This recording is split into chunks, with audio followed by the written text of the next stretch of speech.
Thank you all so much for being here for our November webinar on re-entering communities and the workforce. I'm going to share my screen and run through a few housekeeping items and then an overview of the UNSHAME Kentucky campaign, and then we will get into our presentation. So re-entering communities in the workforce will be our topic today. To run through a few housekeeping items, would just like to mention that we should make sure that we all are in gallery view. We want to be side by side with the speaker. This will allow our interpreters to stay spotlighted. At this time, I'm also going to ask that we all turn off our cameras unless we are the one presenting.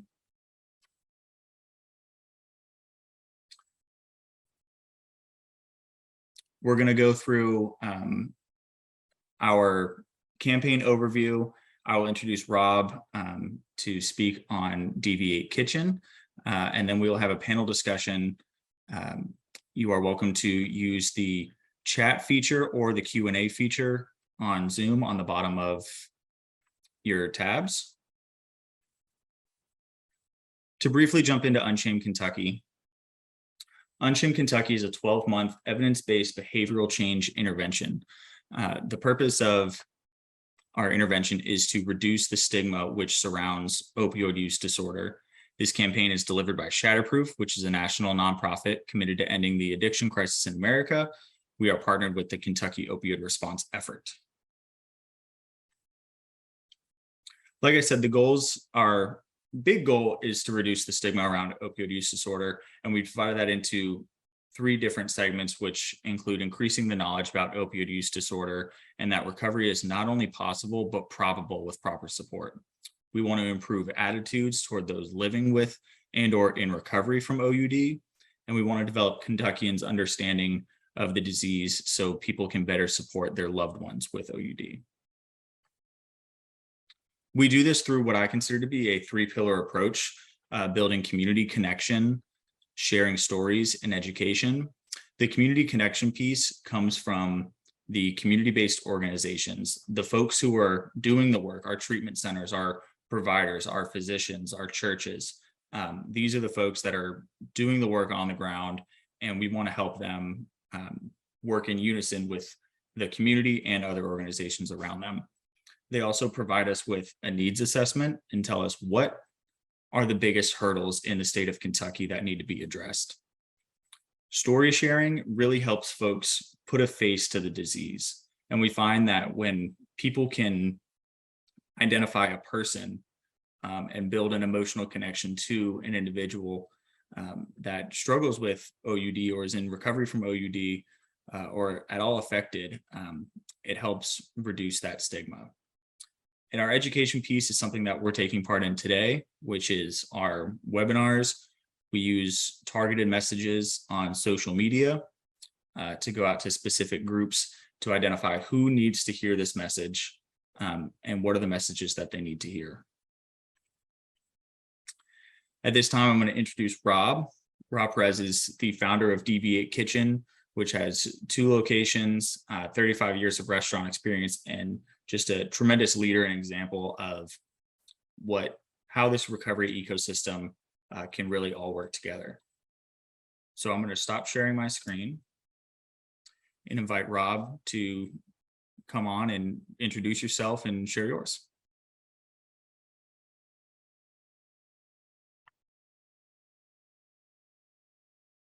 All right, I'm Rob, and at any time throughout this conversation, if I come off like I created any of the things that we do or knew ahead of time what the answers would be, I am sorry that I'm giving you the wrong impression, because everything that I tried, I didn't want to do, I didn't know what to do, and I was wrong intuitively every single time. And I do want to share with you what this journey of employing people in early stages of substance use disorder has made clear to me.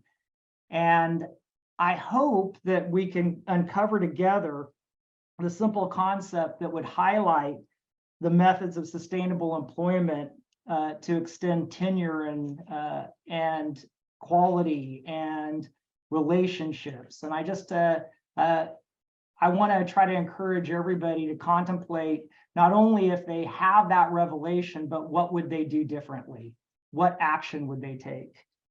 I'd like to tell you a story about an employee, a guy that I was totally drawn to, someone that was tall, thin, glasses, intelligent, funny, captivated a room, knew service. He was really wonderful. Matter of fact, many people asked me if he was the owner sometimes. And he really knew how to take care of people in a restaurant setting. He, unfortunately, struggled just like I do with substance use disorder. And he struggled with trying to get along and had about a year and a half of sobriety, but things just weren't exactly clicking.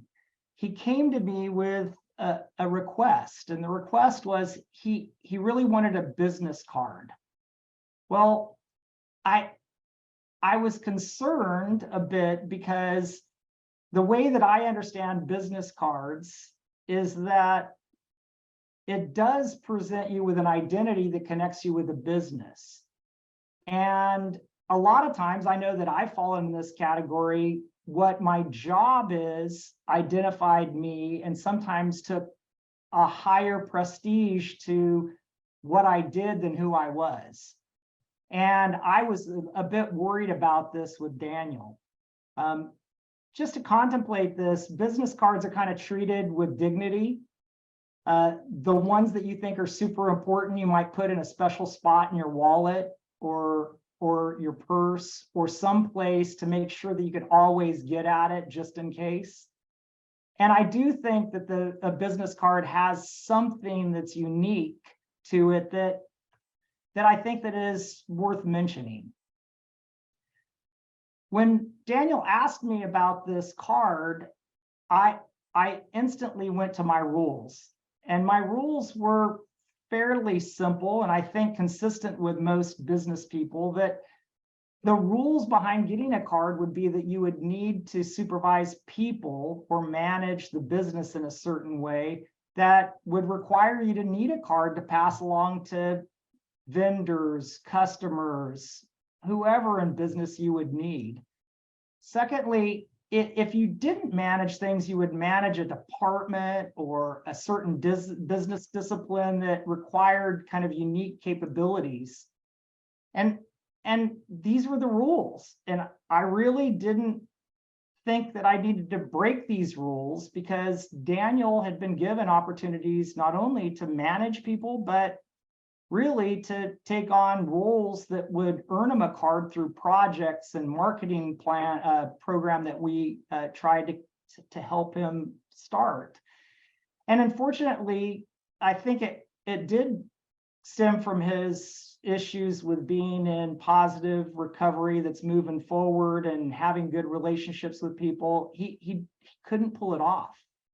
And unfortunately, he didn't complete more than a week of being a manager and supervising people or complete a project that we passed along to him.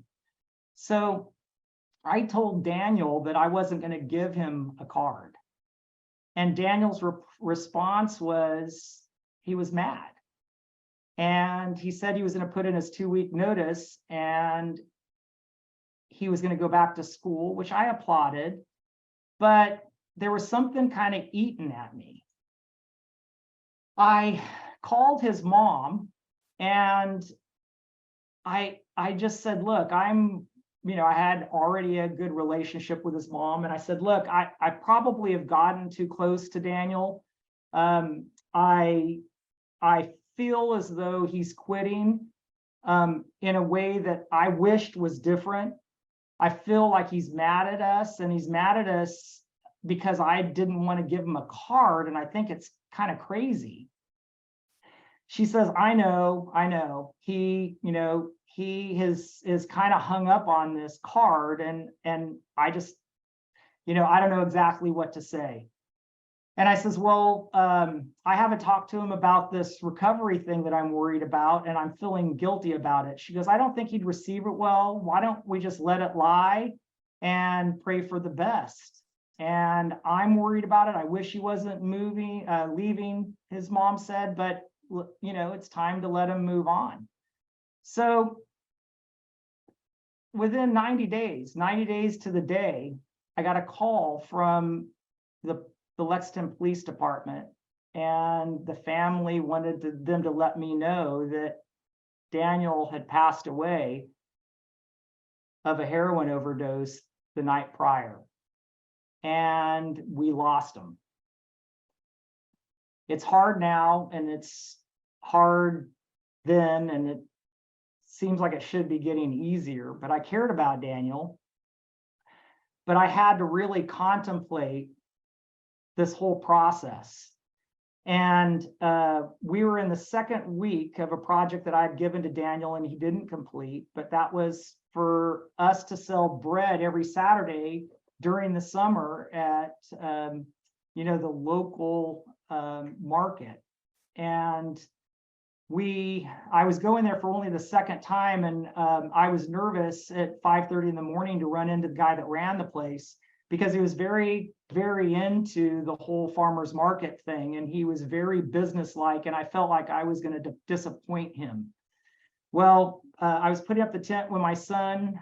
It's still dark out, and this guy that is very serious normally came up to me and he says, "How are you?" I said, "Well, I'm great. Thank you. Are you okay?" He goes, "Yeah." Do you have to leave early?" And I was nervous because I had to leave early because of Daniel's funeral. And he says, I said, "Yeah, how do you know though?" He says, "Well, I read in the paper that he passed." I go, "And you knew Daniel? Did you know that he was trying to get us to farmer's market and this was his project?" He goes, "No, I didn't know that." He says, "But I did know him when he's in active addiction, and it was not pretty. He would come around and he couldn't string more than one or two words together sometimes, and had been up all night, and I was worried about his safety." He says, "And then about a year and a half ago, I saw him coming around, and he was bright, he was funny, he was intellectual, he had the gift of gab, and he was just so enjoyable, and he always had this DV8 shirt on." So, you know, in effect, he did have something to do with you coming to farmer's market, because I saw that you applied. It's normally a 9-month process, and I was able to push it through in 3 weeks. And I go, "You did that for Daniel?" He goes, "Yeah." About 9:30 that day, I go over to the kombucha guy, and I have a cinnamon roll in hand. And I said, "Hey, would you be interested in swapping out this cinnamon roll for a kombucha?" And the guy says, "Yeah, I'm totally cool to do that." So he started pouring a kombucha, and he says, "Hey, I know one of your managers." I go, "You do?" He says, "Yeah, he's a good guy." I go, "Oh, you know Wong?" He goes, "Oh, are you talking, was Wong an Asian man?" And I says, "Yes, he is." "Nope, this isn't him because, you know, he's not Asian." I said, "Well, okay. Then is it Jill?" And he says, "Well, no, it's a man, but you know, I know he's not Asian. I know he's not a woman, right?" And I says, "Well, are you talking about one of our other restaurants?" He goes, "No, it's a DV8. He goes, "This guy's thin, glasses, gift of gab, funny, intellectual." I go, "Are you talking about Daniel?" And I said something at the time that I totally regret, and I don't know why I blurted it out. I said, "He's being buried today. We lost him." And it made the kombucha guy uncomfortable. I felt stupid. It was just a bad situation. But I couldn't understand how I had 2 people of the community tell me that he was a manager. He did have something to do with a project. And I had to understand how that fit into this whole idea that I thought I was trying to help people get a job, keep a job, figure out how to get promoted at a job, even in a second chance position. But I felt like I totally failed. So I don't know why I did this, but I called the printer, asked him to print up a card with Daniel's name on it. I went up to, the funeral. I talked to his mom at the casket, and I said, can I give Daniel something? And I tried to put Daniel's DV8 card inside his pant pocket, and I couldn't get it in there. And his mom goes, here. She grabbed my hand and took my hand with the card in it and slid it into his breast pocket. And she says he'd rather have it right there. And it was the most devastating thing I've ever lived through. And it's an example of how wrong I was and how deep the stigma is, even in me declaring that I want to be a social entrepreneur that helps people in recovery get a job and keep a job. But my old ways and my thought processes make me a poster child of doing completely opposite. What would the harm be in literally just giving Daniel a business card? Why didn't I see Daniel as the community? What caused me to choose really rules over people? Why didn't I tell Daniel that he wasn't working a recovery program? These were all questions that really led me to really think about what's my responsibility as a transformational employer. I needed to find out. This kind of takes us back to the beginning of what we did when we started DV8. We didn't have any of the answers, and we were desperate to try to figure this out, but we knew it was pretty daunting. When Diane said, hey, Diane's my wife. Diane says, I have a desire to give back, to try to represent, my faith. And I think you should come along because I want to open up a restaurant that helps people with a job that, have had a past. And I expressed that I love that idea and I would want to do it, but I didn't think it would work. I thought it was a cute idea. Basically, I was patronizing to her, but, I don't think it'll work. And I tried to explain to her, while I am a restaurant guy, while I have a background in addiction, I've really tried. I have hired people like this. And she says, well, prove it to me. Well, I went into all of our old files in our 3 restaurants that we had for 8 years. And at the time, I took all the employment files and I looked it over, and I ended up finding 60 old employees that needed a job, that I did give a job, even though they had something in their past that would have normally excluded them from employment. I didn't have any discussion about their past. I didn't treat them any different. I didn't manage them any different than the other employees. And I didn't hold them accountable to recovery. I really didn't think I could. So 60 people cost money, right?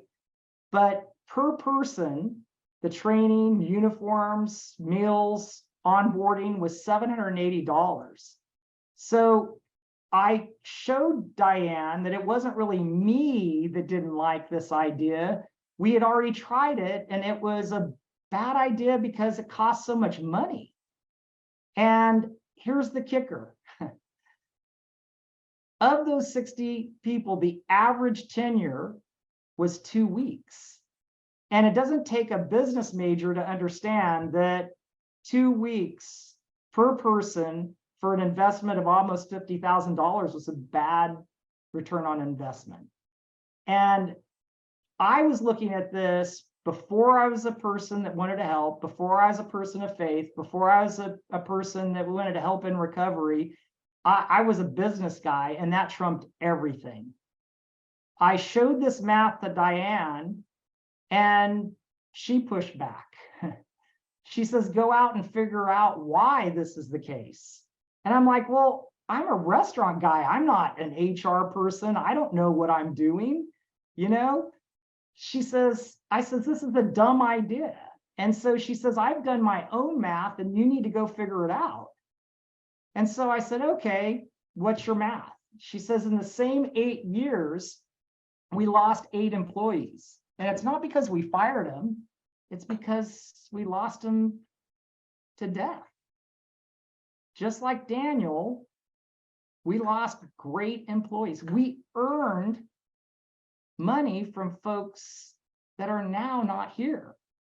And she felt very compelled that we try to help be part of the solution. So the due diligence, you know, I tried. I went out, but it just didn't buck with conventional wisdom. I understood her math, but it was confusing. And it was confusing because I went out and I did find some places that were great, like Dave's Killer Bread, who also helps with other people that are socially minded and want to have businesses that help people in a difficult situation.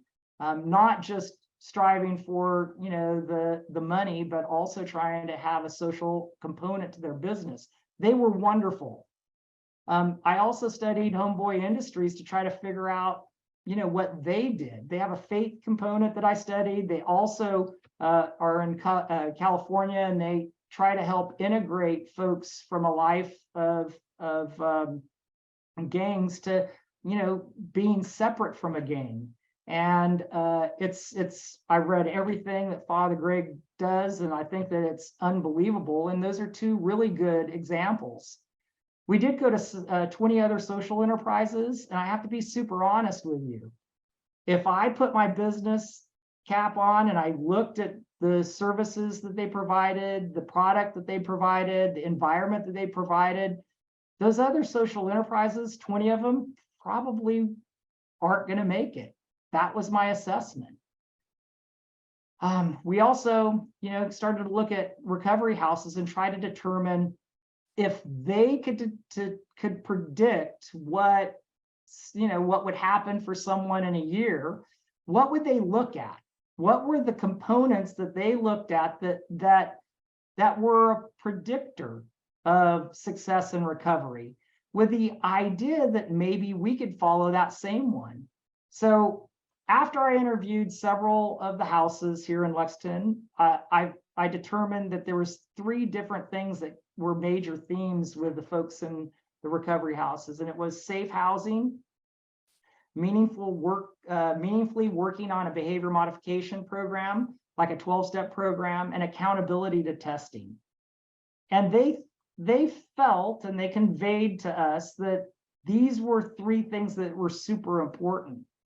So my conclusions in all this was that I really wanted to try to figure out how to build a business that, while it hired people in transitional environment, it taught them how to be good at their job. I didn't want to be like the other folks that we studied that probably wouldn't make it, because I felt like what they were teaching people by example was not really how to get a job, keep a job, get promoted at a job, but they were kind of teaching people how to get fired from a job. And I didn't want that.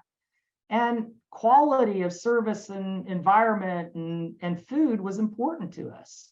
So we wanted to teach them that so that we could, you know, this thing could be sustainable. This business could be sustainable if people wanted to come back and eat again.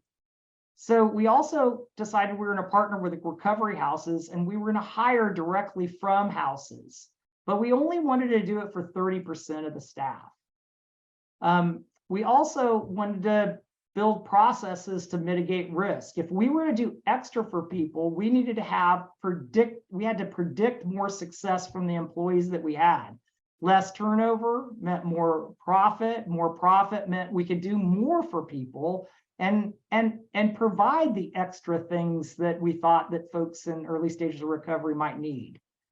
So what we did is we did start sourcing employees from the very beginning at the centers. We employed this idea that we needed them to sign a contract to say that they were going to be in safe housing, that they were going to work a program, and they were going to be tested. And these were all conditions for employment. And we did that with 30% of our staff at the very beginning. But I was completely panicked about doing this because of EOC. The rules that the government puts on employers to make sure that they do not practice unfair practices for employees, to make sure that it's not fair, that there's no discrimination, and that we carry on business that's not heavy-handed for someone that's in a position outside of power. And I understood why these rules are there, but when I started thinking about finding more personal things out about people in a work environment, it really concerned me, and I was freaked out 100%. So again, we had a poor start. Customers were really concerned about coming in because they knew our mission. At the time, we had 30% of the folks that were in recovery. Most of them, if not all of them, of the original staff, all but one of the original staff had a background in incarceration. I think the guests knew it. People were concerned about their own safety and their pocketbooks, so they weren't coming in. We hired only 30%, as I said, from the centers, and we hired 70% who weren't from the centers. Well, the long and the short of it is that we started studying over about a 6-month period the folks that we hired from recovery and the folks that we hired from just the general public. We found out the people that were in the recovery houses that had safe housing, had a recovery program, they were working behavior modification, they were working and being tested. They had great performance, great effort, great standards, and good relationships. The folks that weren't in recovery houses had poor effort, poor standards, and poor relationships in general, not exclusively, but in general. But enough that was completely obvious. We decided this recovery house thing had something to it, and all the staff, or all the data said that we needed to go with the staff from the centers. But we still had something not quite there yet. We realized that that first part, that whole thing about hiring people with the employment contract and requiring folks to have a third party validate that they were in recovery, that was great. But what we were missing was a strong relationship between the staff, the managers, and us. Because maybe, just maybe, I'm suggesting that potentially I thought that my anonymous program was billing that I shouldn't say anything, and we shouldn't talk more about recovery, what they needed, any trauma issues, and because employers just don't speak to staff. I had fear of being sued if I talked deeper with anybody and had any kind of interaction that might lead to them thinking that I was sticking my nose in where I shouldn't. So I wanted to stay with the don't ask, don't tell. But I knew that we needed to progress. And in order to progress, we needed to go from transactional leadership to relational leadership.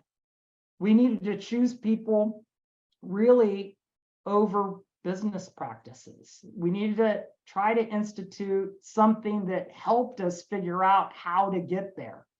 So we employed a bunch of folks, and we developed something that we took from Toyota when something went wrong. And what that is we wanted to try to figure out how to talk to someone when they're about ready to get fired so that we can convince them not to take the next steps to be fired. So what we did is we had a goal to really ask a bunch of questions. And it was to figure out the why and figure out how to strengthen why they were doing something. So a root cause analysis of the problem, and we were hoping that it would strengthen the trust between us and demonstrate that a process that would allow the employee to self-evaluate. So, for example, if someone was about ready to get fired for being late, we would sit them down and ask them why. And the focus was to genuinely show genuine concern for the employee by helping them figure out this problem. The method was just to listen. Ask why, listen, check logic, and then repeat it 4 or 5, 10 times to try to uncover root cause of performance.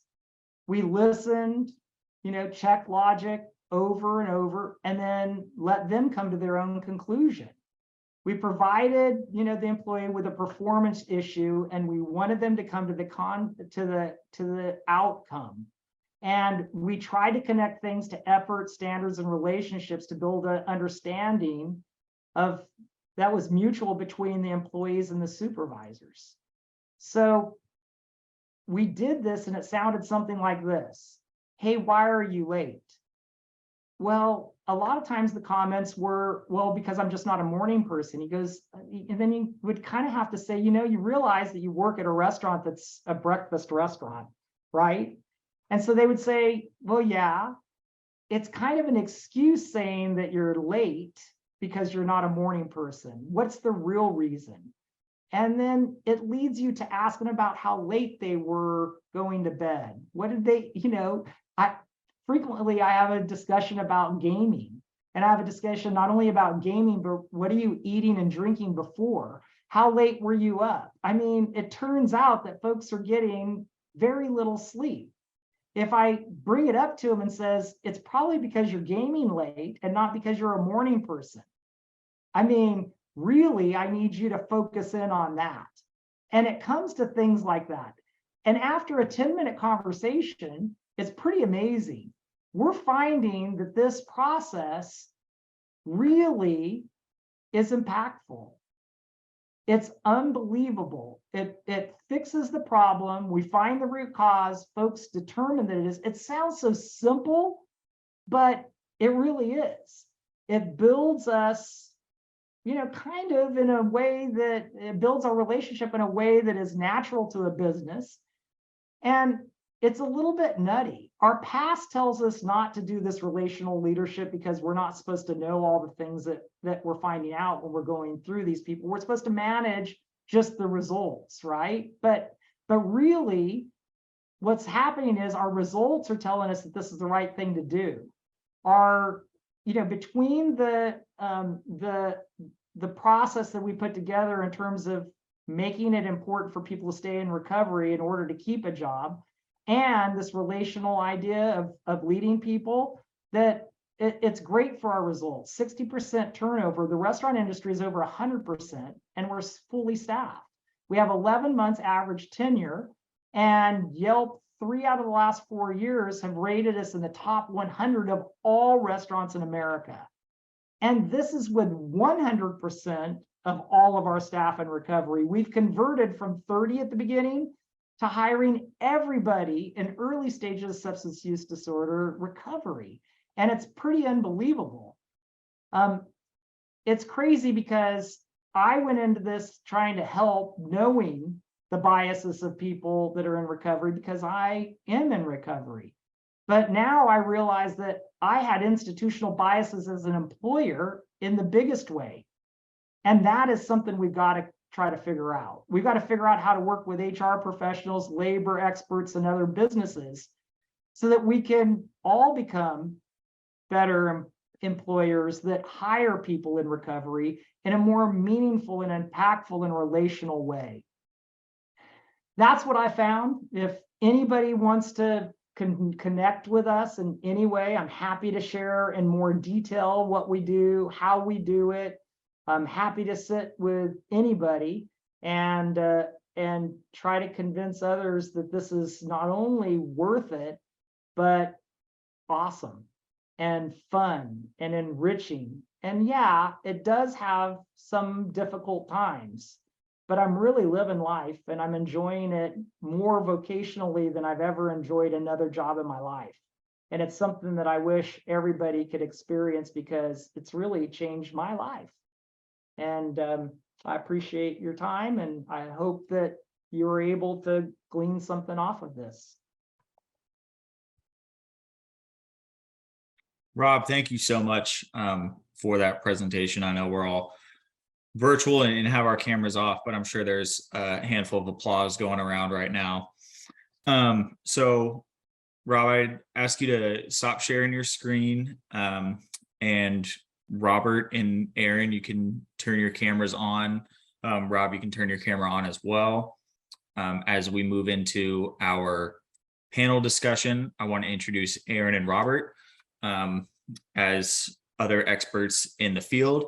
Aaron works at Recovery Café Lexington, which is I apologize, I was blocking myself. Which is a organization based in Lexington, helping the recovery community in many different ways. And Robert works on a different side of the substance use disorder field, in working with folks who have been impacted by the criminal justice system and in legal aid. So Aaron, if you could introduce yourself briefly and then pass it to Robert, and then we'll jump into some of these questions. Great, thanks so much, Chapman. I want to say thanks to Rob too. That was a quite moving presentation. You were telling the story about Daniel. My name is Aaron Guldenschuh-gatten, pronouns he, him. I'm a person with lived experience in incarceration, and also a person in long-term recoveries from substance use disorder.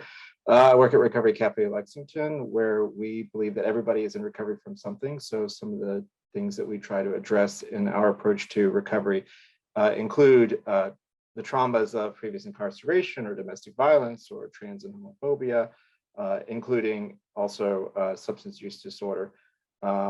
We are a second chance employer, and most of our staff has interacted with the legal system. Like some of what Rob said about the challenges, being a peer-led organization, we face a lot of challenges, but have found that the work we do is not about efficiency, but really about transformation. And so I'm really grateful to be here. Thanks. Good afternoon, everybody. It's a pleasure to be here. My name is Robert Johns, and I'm the director at AppalReD Legal Aid. My office is in Prestonsburg, and we serve 37 counties in eastern and south central Kentucky, and we're the civil legal aid provider for that area. And one of our newest initiatives is something that we call Project Renew. And with that project, we are working with folks in the reentry and recovery populations to address their civil legal needs, to support their reentry and recovery journeys. And through the provision of these services, and the project is new, so we don't have a lot of data at this point, but we believe that what we're going to be able to do is assist folks in being more stable, in overcoming barriers to employment, and being in a better position to succeed in their reentry and recovery journey. So happy to be here today. Thank you all. And the few questions that we have in the chat right now are pertaining to, will this presentation be available to us afterwards? And the answer is yes. This presentation is recorded and will be included in a follow-up email with a link to our YouTube. And to jump into some of these questions, I would ask Rob first, when you spoke about the community not wanting to come into the restaurant because of the stigma around, all of your employees are in recovery, how did you overcome that? Yeah, through quality. It wasn't because people had a heart, maybe some, but it was really this need that people need to feel like they're going to be, you can predict that you're going to get a good sandwich for the right price. It's going to be in a nice environment, and that you're going to get great service.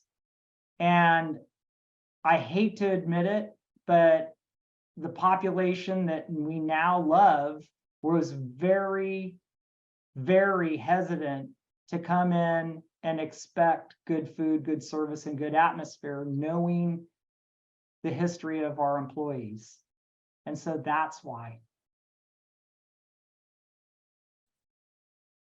And Aaron, how do you see that interaction, or do you see some of that pushback from the community, whether it comes from, from my experience living in sober living, you would have folks that didn't want to drive down that street, people who didn't, that's not the park that they wanted to go take their dog to. With your location, how do you see the interaction with the community?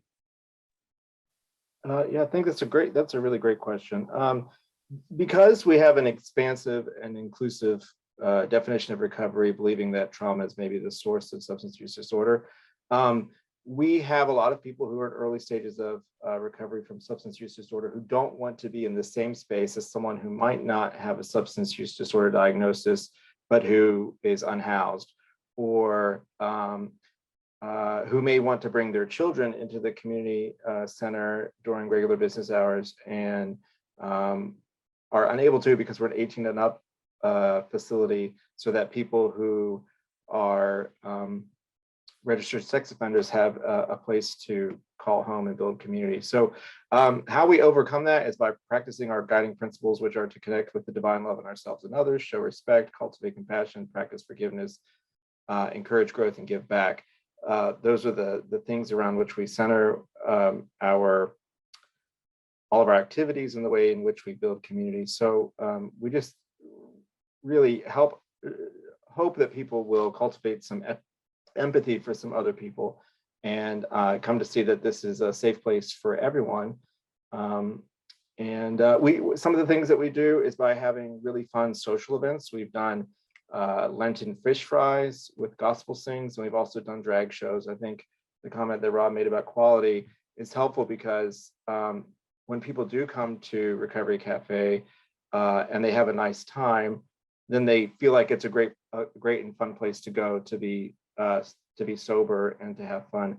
Our newest Recovery Cafe manager instituted something called Thursdays, and so we've seen our census on Thursdays go up from 25 to 106 because people are coming to hang out and the community center to play pool and air hockey and things like that. I think the comment about quality is really great, and really trying to build community around shared values, I hope helps to cultivate empathy for other people who share that space. That's great. And Robert, I'm going to direct this question to you, and then we can move along with some of the others.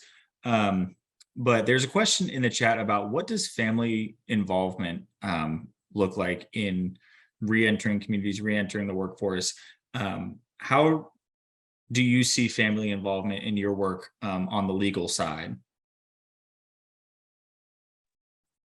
Well, as far as our involvement in with families, one of our core priorities that we focus on is family law and a variety of issues there. And what we have seen is that for folks in recovery, for them to move forward, reconnecting with children, establishing visitation, just getting that connection started again is very important for their journey. There's challenges though, as we seek to represent folks.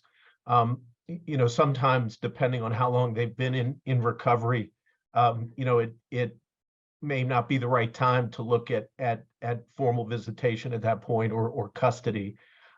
So we try to give the best advice we can to set them up for success going forward, to reestablish those connections with family. And sometimes the advice is so important, it gives the folks something to look forward to, something to work toward.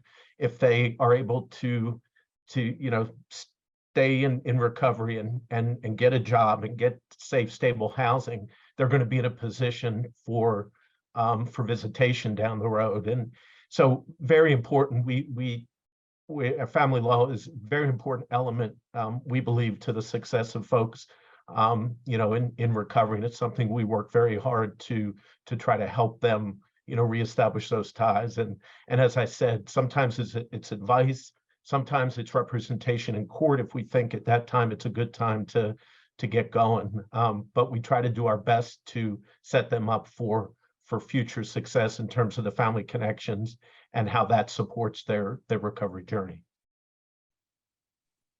Wonderful. And Rob, for you on the DV8 side, with family involvement or family support when someone's seeking new employment, I know from my experience, like I have a momager. My mom was very supportive of my early recovery and wanted to be involved in, make sure that I was going forward in good hands. What type of family involvement do you see in DV8? Well, most are in a 6-month or 12-month program, and most of our staff is rebuilding relationships. It's a little bit sad, but a little humorous. There was a lot of discussion around one of our employees who called 10 family members during the Thanksgiving weekend, and 9 took his call and 1 hung up of the family members. And everybody was super encouraging to each other, saying, my comment is that I'd have at least 2 hung up on me, and it's something that everybody talks about because it's such a focus of our staff. They're trying to make amends. They're trying to open up conversations, and they have someone to talk about it at work. And it's super helpful. The community that's built around it, some of the conversations around it are big, but that's just one little snippet on a predominant conversation that I hear all the time. It's about family. How am I getting to see my children? What am I doing? What's my outlook?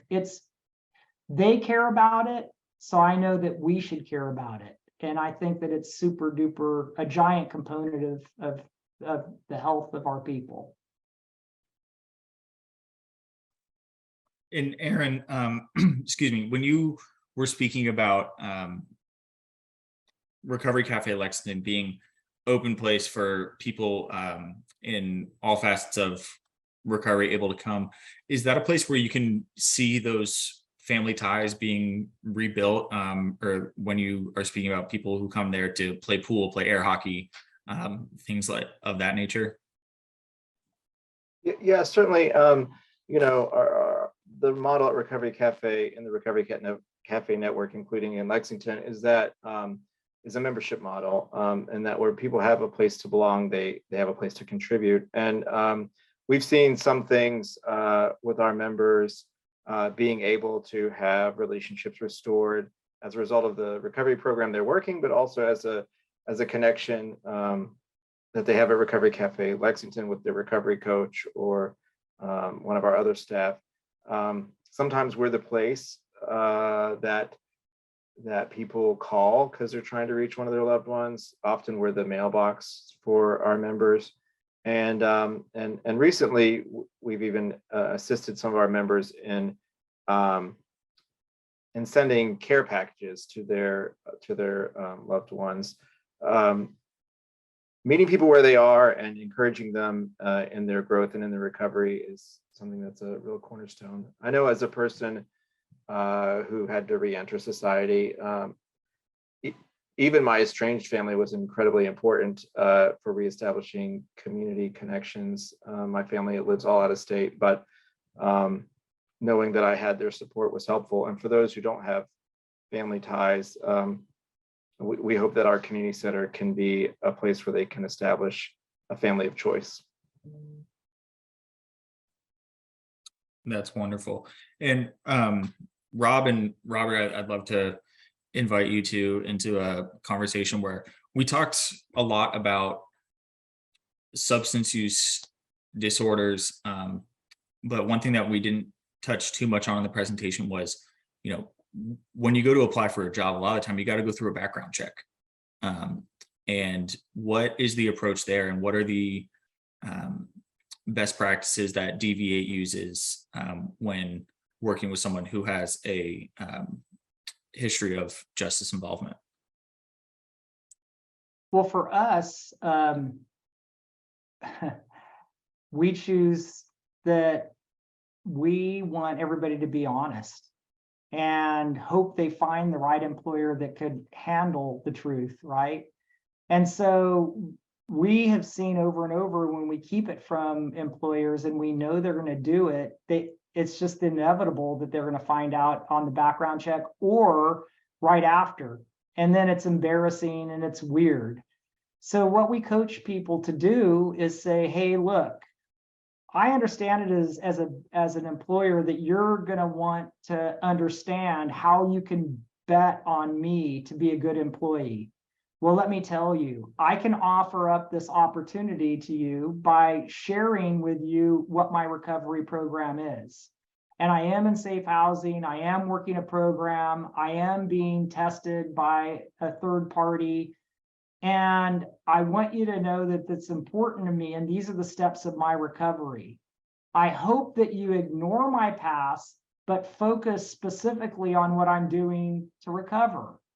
And if I continue to be in recovery, I believe that I'll be one of the best employees that you have. And I hope that I don't get discounted because of my honesty, that I get higher on the list of people to hire. So that's what we coach them to do. I don't know that it's the right thing. I don't know. But I know that it's easier to deal with your guilt and concern about being fired on the spot, or the embarrassment that it causes if you don't tell the whole truth. Well, we work closely with Goodwill Industries of Kentucky, who conducts statewide and local expungement clinics. They do that virtually, and we do some in person as well. We are very focused in making sure that folks have an opportunity to take advantage of the expanded expungement laws in Kentucky. So when they go through the clinic, they get some information. At the in-person clinics, we take a look at their criminal records, see if anything's eligible for expungement. Goodwill will pay for the $40 certificate, expungement certificate fee, and also any filing fees that are not covered by the motion to proceed in form of pauperous in court.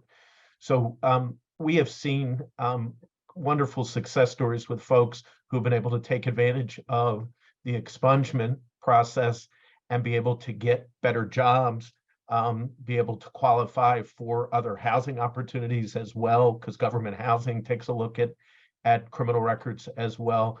So we've really tried very hard to spread the word ourselves and with Goodwill and the other legal aids in Kentucky to make sure that folks know about this, the expungement, because it can really, be life-changing for folks. You have to have, your record has to be clean generally for 5 years, sometimes longer, before you can take advantage. But for folks that are in that position, it's been amazing to see what it's meant to folks who could take advantage. So very important to make sure that folks know about expungement in Kentucky. Yeah, that is a great piece of information. I can certainly now say that long before that answer, I learned something, but I definitely learned something new now. And I look forward to sharing that information out. And we have time for a few more questions. We have about 5 minutes left. And I wanted to just open up the floor for a Rob, I really loved how you started your presentation with Daniel's story, and a story of that grew into success. Aaron or Robert, do you have any stories that you can share of someone who re-entered the community and what that looked like? I know in these webinars, we can find ourselves being very definite with our answers. And a lot of the time it's the story, or, the proof is just in the pudding with an individual. Do either of you have a story that you'd like to share? Well, I would just follow up on my comments about expungement and just mention a couple of folks. One gentleman, after getting his record expunged, was able to get the truck driving job, which obviously truck driving, excellent income, and changed his life.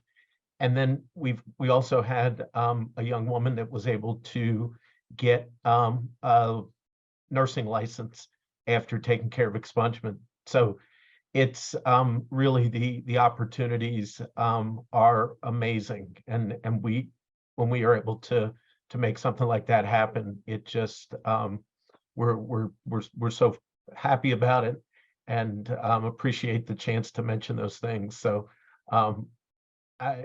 those are things that happen, with the expansion of the expungement will happen more often now than they used to. So very exciting.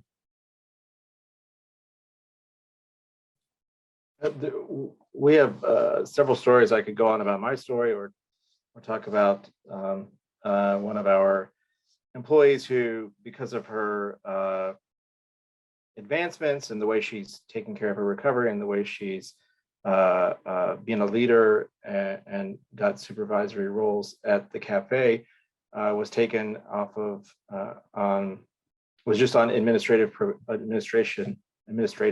probation rather than having to report monthly. One of our members was plenty of our members are previously incarcerated, but one person in particular became a volunteer with our organization as a member leader, and organized an entire event on her own. Some of her friends from the detention facility where she was came and visited and saw her performing in drag. I mean, it was this really cool thing that demonstrates that when we extend grace and dignity to people and empower people where they are today, that they can really dream big and achieve a lot. I think really it is about eradicating the stigma. It's about encouraging people to make space for people's whole stories, and to celebrate the story in the past for what it's teaching us about where we are right now, and living a new life.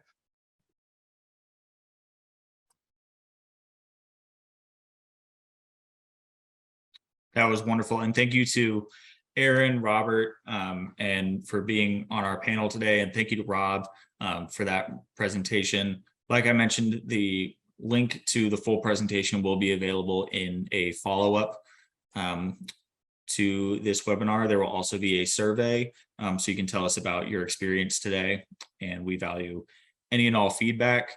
Our contact info will also be shared at that time, and timely. Great job, fellas. That was we're coming in at 1 o'clock on the dot, so I appreciate everybody being here. Appreciate all the support that UNSHAME Kentucky has had from all of our panelists, speakers, and all of our participants that are here today. Coming out and showing up and being willing to learn something new is really what will help us reduce that stigma and make a difference. So I appreciate all of you, and enjoy the rest of your afternoon.